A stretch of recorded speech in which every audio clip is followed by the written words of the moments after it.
In this talk, I'm going to take you through some 360-degree site tours, which we've implemented at Massey University as part of our lighting program. I'll begin by introducing you to the team. This is me, of course. I'm a lecturer at Massey University. And for this project, I worked with Domenico De Vincenti's, who teaches lighting design here at Massey, and our colleague Ruggiero Livriglio. It's my pleasure to talk to you about our work. This is the starting point of my talk. It's the library on Massey's Albany campus. In our lighting program, we've always considered it really important to give students practical skills to apply their knowledge in real-world settings. Site visits allow students to look up and around and take in their surroundings under the guidance of lighting experts. So Massey's library is one location that we've always taken our students to. But of course, we all know what happened in the world. Everything changed in 2020, and suddenly COVID stopped us from going on site. But we still wanted to give students practical experience, and we needed to find a way to address the needs of our students. The first lockdown happened really quickly in New Zealand, and it was really strict. We weren't allowed to go anywhere. Thankfully, we had some old photos and a site plan from an old activity that we had done in class, so we quickly pulled all of that together for an online discussion with our students. So here you can see one of the photos. This is the circulation area on the upper floor of the library. And here's a site plan, and you can see that I annotated it to tell students where to look for each photo. So for example, here we can see photo 11, which we just saw a minute ago. As we were teaching, we could use our mouse cursors to point out certain items of interest. Now, it wasn't a great solution, but it was all we could do at the time, and we knew that we needed a more permanent and effective solution in the future.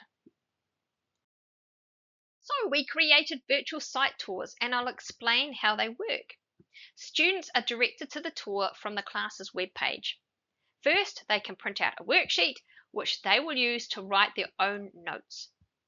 Then they open one of two tours. The first tour tells the students where to look and what to consider. It prompts them to note down their first impressions of the space.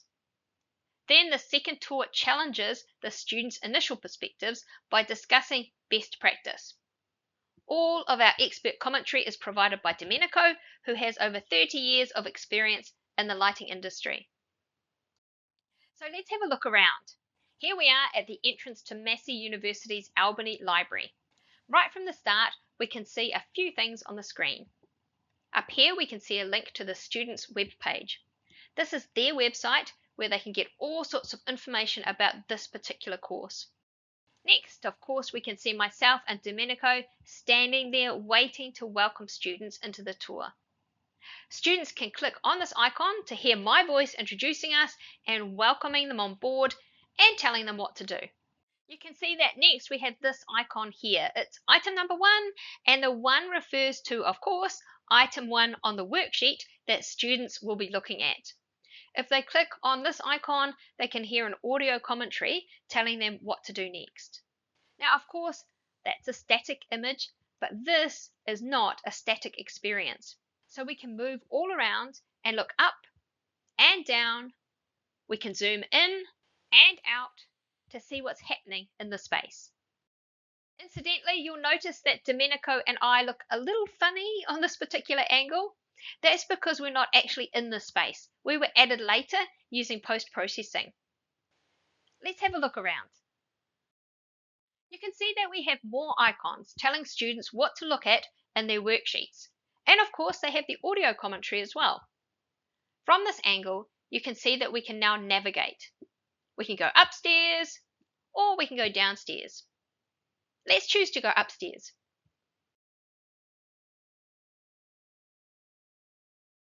So here we are upstairs in the library. And again, we can look around. We can see the audio icons. And we can see the whole space.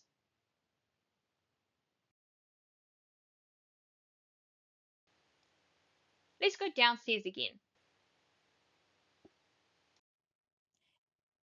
And if we go down again, We're now in the lower level.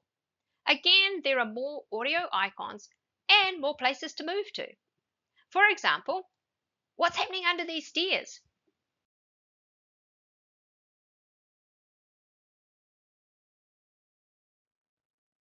If you look here, you can see this uplight, and you can be assured that Domenico has something to say about it, which is why we have an audio icon here. Let's move around a little more.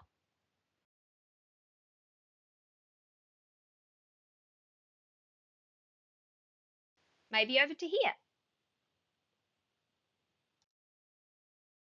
So as you can see, there are lots of opportunities to look around, take in the lighting and see what's happening, all with expert commentary.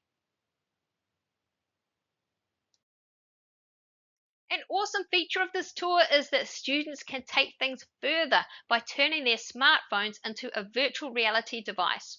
You can get cheap cardboard headsets, and with a quick click in the settings, students can insert their phones for a DIY virtual reality experience.